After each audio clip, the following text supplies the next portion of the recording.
प्रणाम भैया।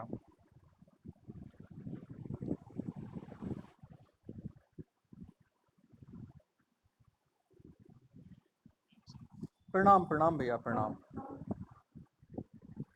आप लोगों को हमारी आवाज़ पहुंच रही है? अच्छा।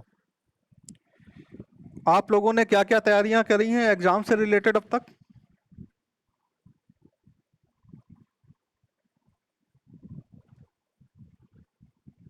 कृष्णा जी।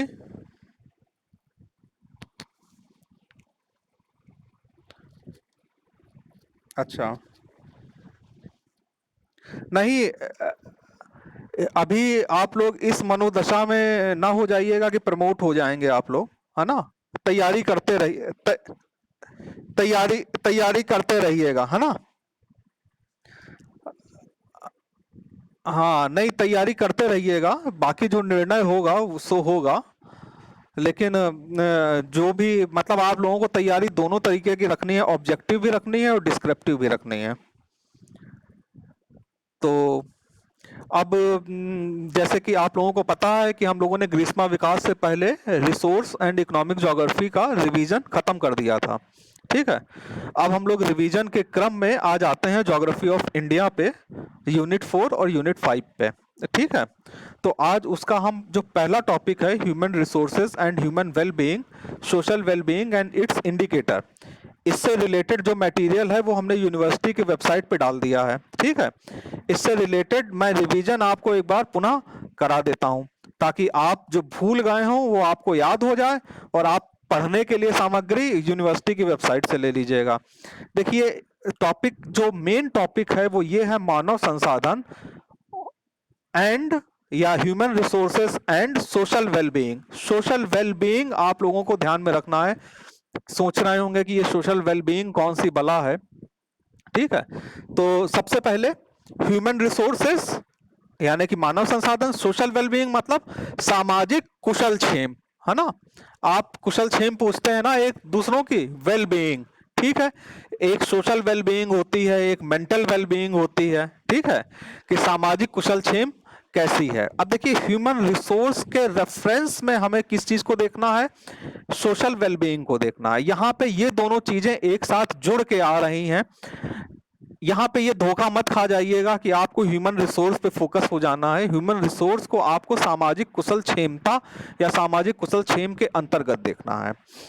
और इसी के साथ साथ मैं आपको जरा सा थॉट की तरफ लेकर के जाना चाहूंगा। लास्ट ईयर जब आप लोगों ने थॉट पढ़ा होगा या थॉट की किताब आप पढ़ेंगे, तो वहां पे या ज्योग्राफी की जहां पे अप्रोचेस लिखी होती हैं, वहां पे आपको एक ज्योग्राफी की अप्रोच मिलेगी, वेलफेयर अप्रोच, कल्याण परक उपागम। ठीक है। और ज्योग्राफी के एक डेवलपमेंट में आप लोग पढ़ेंगे कल्याण परक भूगोल, वेलफेयर ज्योग्राफी। ये भी इस चीज से संबंधित हैं। अब यहाँ पे हमारा जो पहला मुख्य रूप से टॉपिक है, देखिए इस विषय को हम कुछ बिंदुओं के अंतर्गत समझेंगे। पहला, हम संक्षेप में समझेंगे कि मानव संसाधन क्या है और मानव संसाधन के कौन कौन से रूप होते हैं। फिर क्या है ये सामाजिक कुशल क्षेम क्या है और सामाजिक कुशल क्षेम का भूगोल क्या है। फिर इसके बाद हम ये पूछेंगे कि सामाजिक कुशल क्षेम के कौन कौन से संकेतक होते हैं, और मतलब एक विद्वान के अनुसार, स्मिथ के अनुसार, और शोध के बाद और कौन कौन से संकेतक उसके बनाए जा सकते हैं। ठीक है। इन बिंदुओं के अंतर्गत हम इस टॉपिक को कंप्लीट करेंगे। मानव संसाधन, जब हम आपको संसाधन का वर्गीकरण बता रहे थे या संसाधन के संबंधित जानकारी दे रहे थे, तो वहां हमने संसाधन को दो प्रकार में भागा था, प्राकृतिक संसाधन और मानवीय संसाधन। तो हमने वहां पे बताया था मानव स्वयं में एक संसाधन है, या मानव स्वयं में एक पूंजी है। क्यों पूंजी है? क्योंकि मानवीय ज्ञान, कौशल, प्रौद्योगिकी से संसाधन का विकास करते हैं। ठीक है। इसलिए जिम्मरमैन की डेफिनेशन थी, संसाधन होते नहीं बनते हैं। संसाधन संसाधन तब कब बनते हैं? जब मानव अपना ज्ञान, कौशल और प्रौद्योगिकी का इस्तेमाल करता है। यानी कि ये जो मानव है स्वयं में संसाधन है। क्यों संसाधन है? क्योंकि ये ज्ञान, कौशल और प्रौद्योगिकी को रखने वाला है। ठीक है। मानव, आप जिसे संसाधनों का उत्पादक और उपभोक्ता के रूप में जानते हैं, इस प्रकार से वह खुद में एक अमूल्य संसाधन बन जाता है। एक और महत्वपूर्ण कथन है इस संबंध में कि जो संसाधन है या अधिक संसाधन युक्त जो है या अधिक उपयोगी जो है वो मनुष्य है, ना कि भूमि।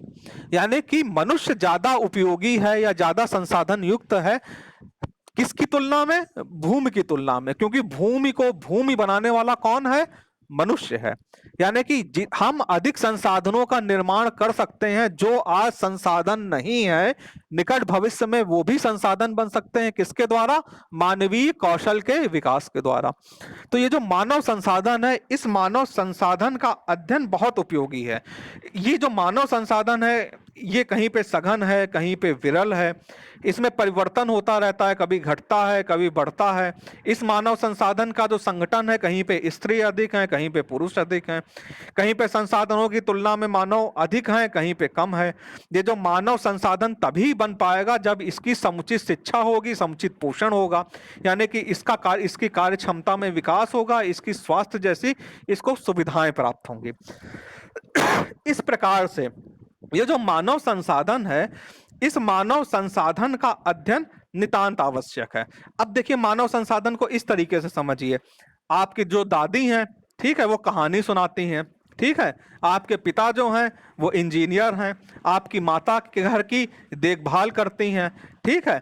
जो डॉक्टर है वो उपचार करता है, जो शिक्षक है वो पढ़ाता है, जो कृषक है, ठीक है, वो क्या करता है? खेती करता है। यानी कि इस समाज का प्रत्येक व्यक्ति एक संसाधन के रूप में कार्य करता है, ठीक है। अब आप समझिए कि मानव संसाधन के रूप में आपका निकट भविष्य में योगदान क्या होगा।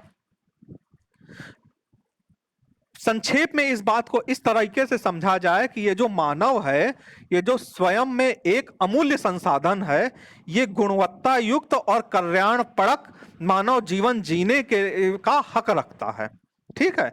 मानव संसाधन है, इसलिए ये संसाधन लंबे समय तक चले, ये संसाधन संरक्षित रहे, इसके लिए क्या जरूरी है? गुणवत्ता युक्त जीवन। गुणवत्ता युक्त जीवन मतलब जब वो बीमार पड़े तो उसको डॉक्टर मुहैया हो जाए, उसकी पढ़ाई की अच्छी व्यवस्था हो, ठीक है, उसके रहने की अच्छी व्यवस्था हो, उसका बीमारियों से बचाव हो, जहाँ पे उसको बुनियादी सुविधाएं मिल रही हो, ठीक है। तो इस तरीके के मानव के गुणवत्ता युक्त जीवन और मानव कल्याण का ये जो अध्ययन है, ये भूगोल का परम लक्ष्य बन करके उभरा, जिसे क्या कहा गया? कल्याणपरक भूगोल।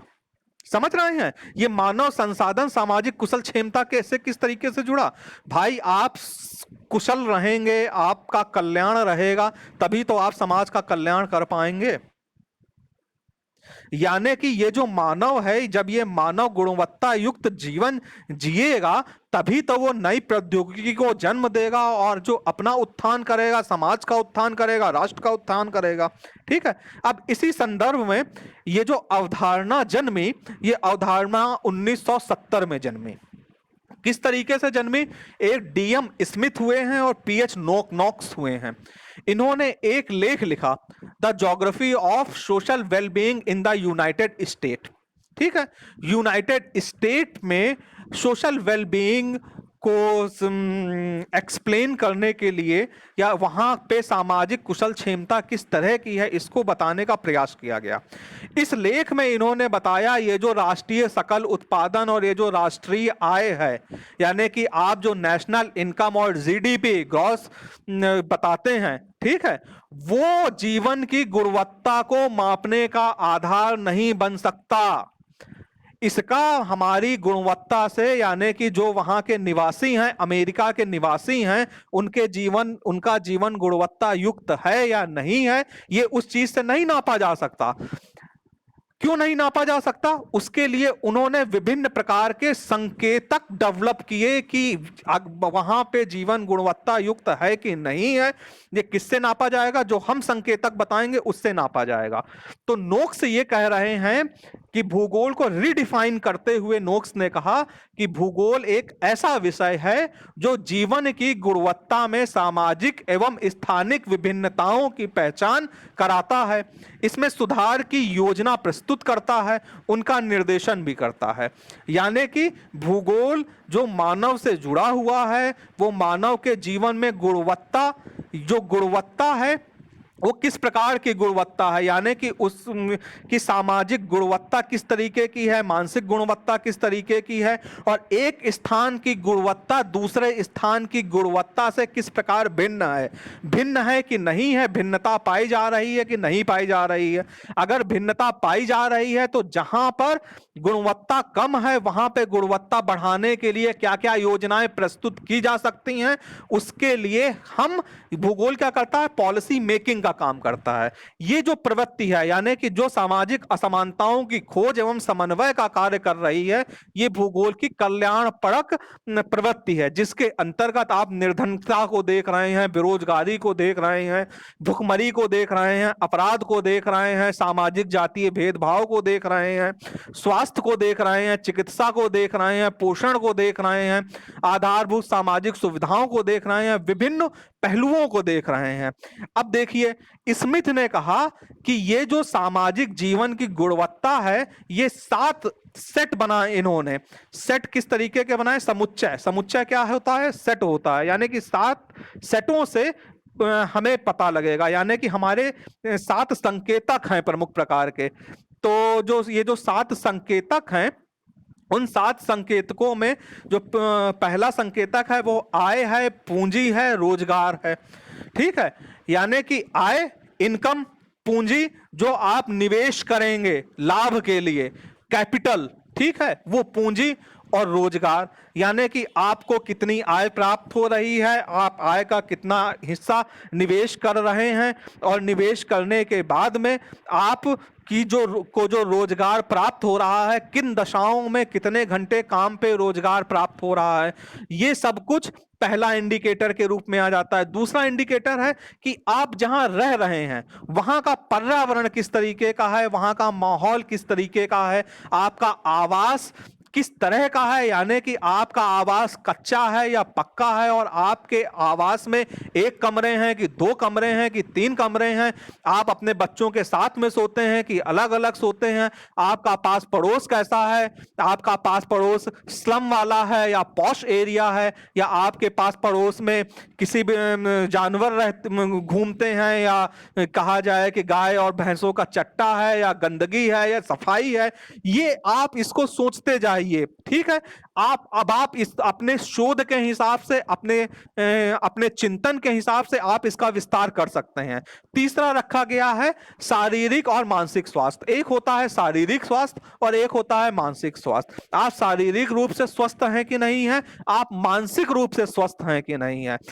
उसके बाद अगले संकेतक हैं शिक्षा प्राप्त के अवसर, कि आपको शिक्षा मिल रही है, शिक्षा प्राप्त के अवसर मिल रहे हैं, और वो जो शिक्षा आप प्राप्त कर रहे हैं उसमें गुणवत्ता कितनी है, कि क्या आपको गुणवत्ता युक्त शिक्षा मिल रही है कि नहीं मिल रही है, या केवल आपने नाम लिखा लिया है, या क्लासेस नहीं हो रही हैं, इस तरीके की चीजें, या आप कुछ दिनों तक जाते हैं फिर विद्यालय छोड़ देते हैं, ड्रॉप आउट कर जाते हैं, या आपको जो शिक्षा प्राप्त हो रही है, जैसे कि आपके यहाँ से जो शिक्षण संस्थान है, यानी कि junior school, high school, inter college, degree college, और उसके आगे की उच्च शिक्षा के लिए जो भी संस्थान है वो आपके निवास से कितनी कितनी दूर स्थित हैं, ये सारा अध्ययन इसी संकेतक के अंतर्गत आता है। इसके बाद अगला संकेतक है सामाजिक व्यवस्था, व्यक्तिगत पारिवारिक समस्याएं, अपराध और सार्वजनिक व्यवस्था। इस सामाजिक व्यवस्था के अंतर्गत विभिन्न प्रकार के इंडिकेटर लिए जा रहे हैं कि आप किस सामाजिक व्यवस्था में रह रहे हैं, उसमें आपका क्या व्यक्तिगत रोल है, क्या पारिवारिक समस्याएं हैं आपकी, किस तरीके का आपके यहाँ अपराध का सिनेरियो है, और वहां पे किस तरीके की सार्वजनिक व्यवस्था पाई जा रही है। छठा है कि आपकी सामाजिक संबद्धता, यानी कि आपकी सोशल कनेक्टिविटी किस तरीके की है, आपकी लोकतांत्रिक भागीदारी, यानी कि आपका पॉलिटिकल मूवमेंट किस तरीके का है, और आपके समाज में क्या कोई ऐसी भी जातियां या कोई ऐसा धर्म समुदाय के लोग भी रहते हैं जो कि अभी भी हाशिए पे हैं, या जो कि अभी भी अलगाव का शिकार हैं। उसके बाद में एक 7वां अहम पॉइंट है मनोरंजन और अवकाश। मनोरंजन और अवकाश के अंतर्गत जो भी चीजें हैं, आपको मनोरंजन के आपके पास कौन कौन से संसाधन है, और आपको आपके वर्किंग टाइम में कितना टाइम अवकाश का मिलता है।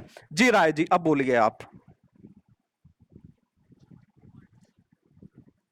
छठवां पॉइंट है सामाजिक संबद्धता के अंतर्गत लोकतांत्रिक भागीदारी और अलगाव।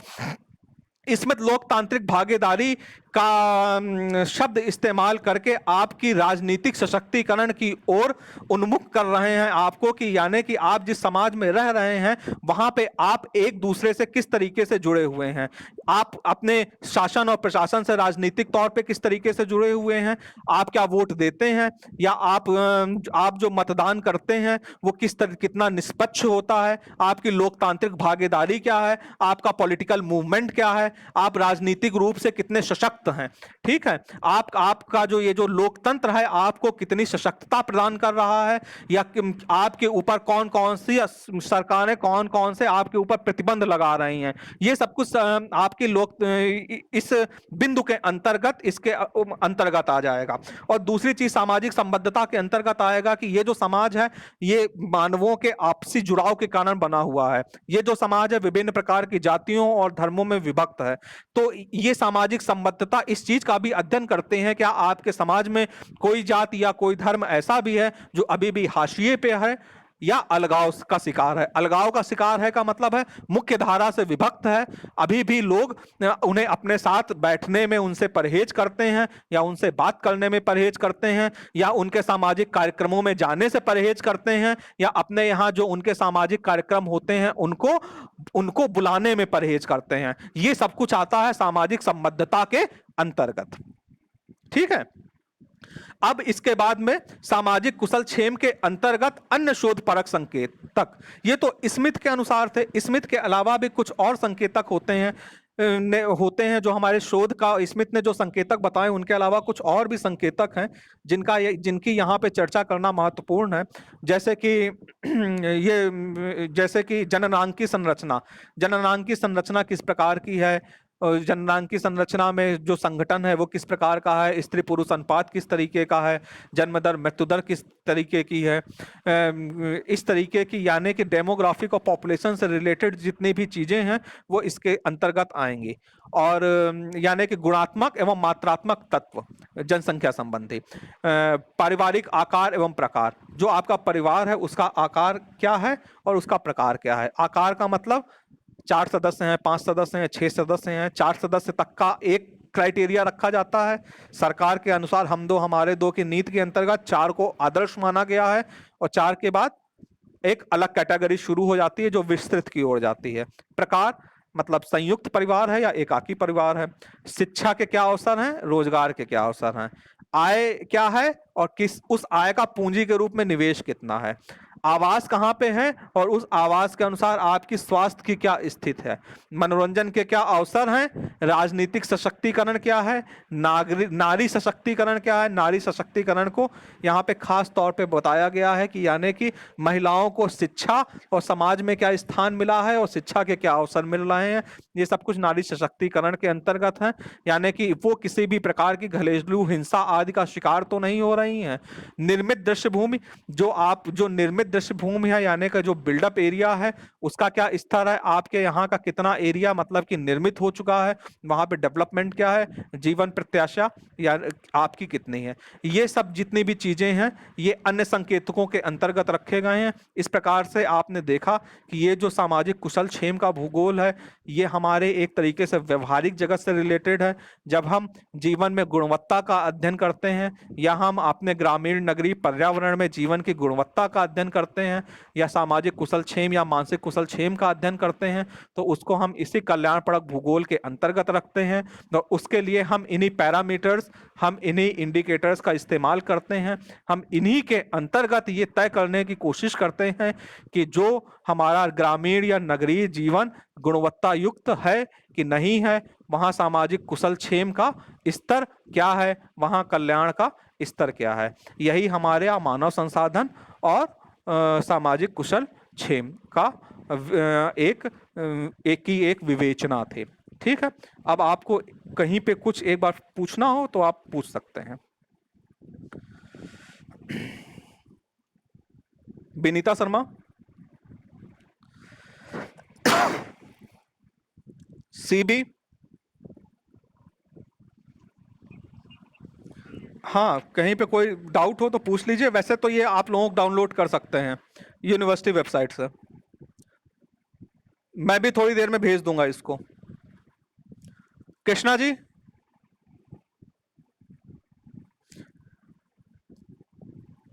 मनीषा,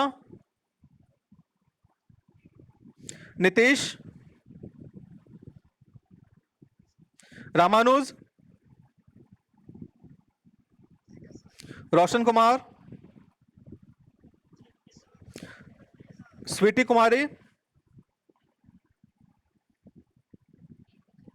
ठीक है, आप लोग नियमित जो बच्चे उपस्थित नहीं है उनसे उनको भी मैसेज दे दीजिएगा व्यक्तिगत रूप से। आप लोग उपस्थित होइए और इस समय क्लास आप लोगों की सुचारू रूप से ली जाएगी। ठीक है, शुरुआत में हम लोग ज्योग्राफी ऑफ इंडिया को खत्म करेंगे। जो टॉपिक्स रह गए हैं रिवीजन के लिए उनको हम लोग खत्म करेंगे।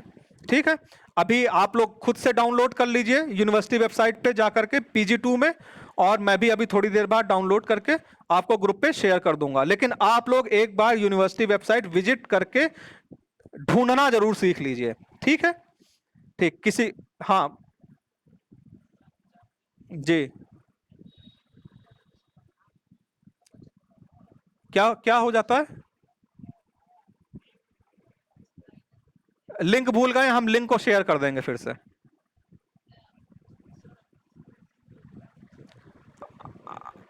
ठीक, हम लिंक शेयर कर देंगे आपको।